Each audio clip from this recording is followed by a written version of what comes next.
Mas vamos voltar para o Nicodemos, porque quando ele mostrou essa dúvida a Jesus, Jesus lhe disse: Nicodemos, como isto pode se dar? Você é mestre em Israel e ignora estas coisas?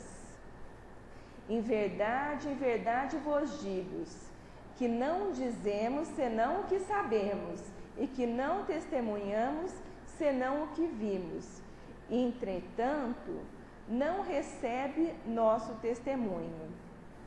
Mas se você crê em mim, como que você vai passar isso adiante? Se você não entende as coisas da terra, como que eu vou te dar mais conhecimento a respeito das coisas do céu?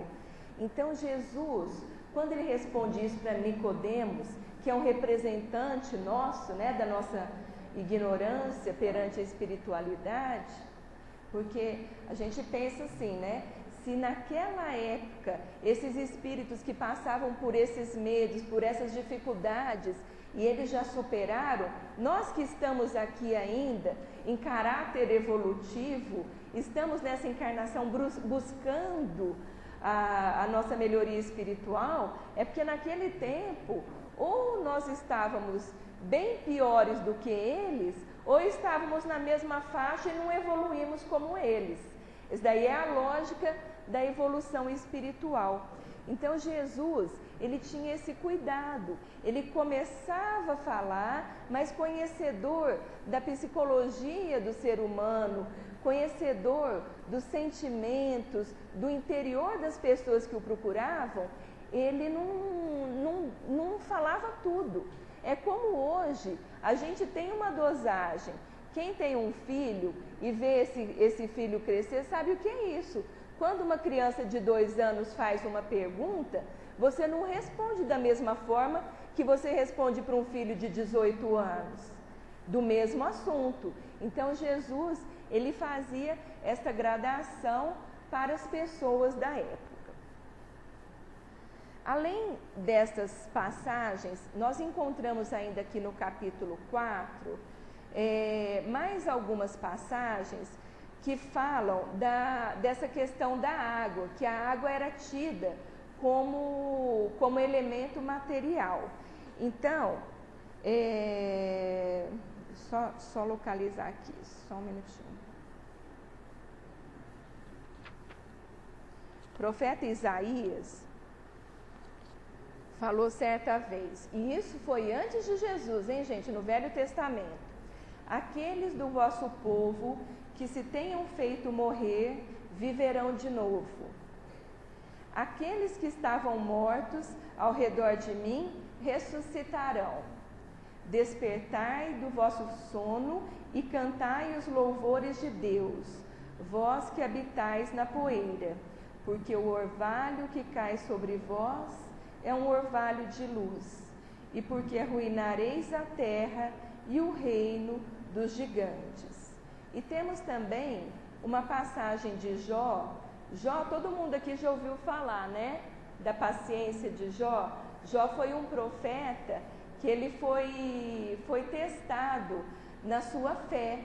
Então ele era um homem rico, que tinha 10 filhos, 7 homens e 3 mulheres, e muito poderoso, e de uma hora para outra,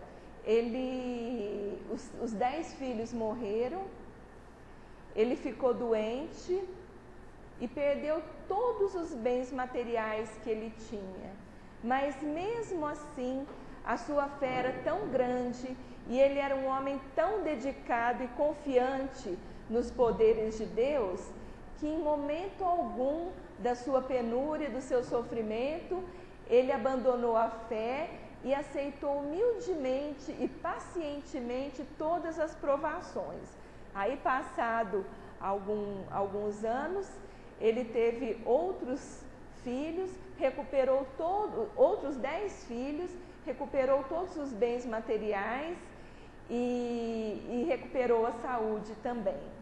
Mas quando tem no Antigo Testamento, tem o livro de Jó, e ele fala, nessa passagem que ele está no sofrimento, ele fala o seguinte: mas quando o homem está morto uma vez, que seu corpo, separado do seu espírito, está consumido, em que se torna ele? O homem, estando morto uma vez, poderia reviver de novo? Nessa guerra em que me encontro todos os dias da minha vida, porque era a época do sofrimento, espero que minha transformação chegue. Isso daqui está no livro de Jó, capítulo 14, versículo 10 a 14.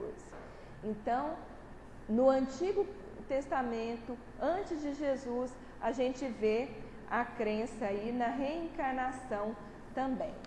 Então, todas estas passagens que o Evangelho segundo o Espiritismo coloca aqui no capítulo 4, que não é possível ver o reino de Deus se não nascer de novo, trazendo essa resposta de Jesus a Nicodemos, nos mostra a crença na reencarnação, nos provando que ela não é conceito do Espiritismo, e sim é anterior ao cristianismo, foi reafirmado por Jesus, e hoje nós temos oportunidade, através da doutrina espírita, de entender melhor, detalhadamente, como se processa física e espiritualmente a reencarnação.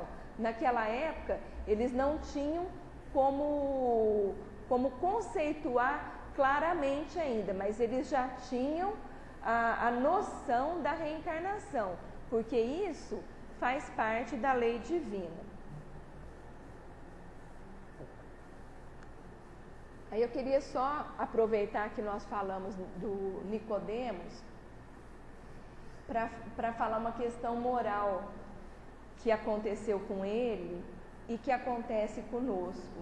E para nós fazermos uma reflexão acerca dos nossos medos, das nossas dificuldades e como Jesus recebe tudo isso.